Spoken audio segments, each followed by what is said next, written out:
আসসালামু আলাইকুম, সবাই কেমন আছেন? আশা করি ভালোই আছেন।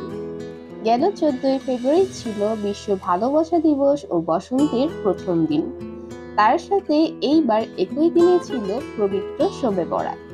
আলহামদুলিল্লাহ। তাই আমার মুসলিম ভাই বোনেরা অনেকেই ঘুরতে বের হতে পারেনি, তবে আমি কিছুদিন পরেই ঘুরতে বের হয়েছিলাম। এত সুন্দর সুন্দর ফুল দেখে ক্যামেরায় বন্দি করলাম আপনাদের দেখানোর জন্য। বসন্ত মানেই ফুল, আর ফুল মানেই বসন্ত। এই মৌসুমে চারপাশ ভরে ওঠে ফুলে ফুলে, প্রকৃতির সৌন্দর্য আরো বেড়ে যায়, আর বাতাসের সাথে ফুলের মিষ্টি সুবাস ভেসে আসে। কতই না সুন্দর লাগে প্রকৃতি।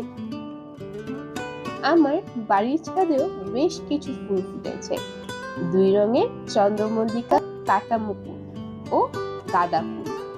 আমার কাছে আরো কিছু ফুল গাছ আছে, তবে সেগুলো বসন্তে ফোটে না। ফুল আমাদের সবারই পছন্দ। এই দিনে ফুল কাছে থাকার পাশাপাশি আমাদের হাতে খোঁপায় বেলুনিতে থাকে। এগুলো পরেই আমরা ঘুরতে বের হই। আজকের মতো তবে এই পর্যন্তই। আল্লাহ হাফেজ।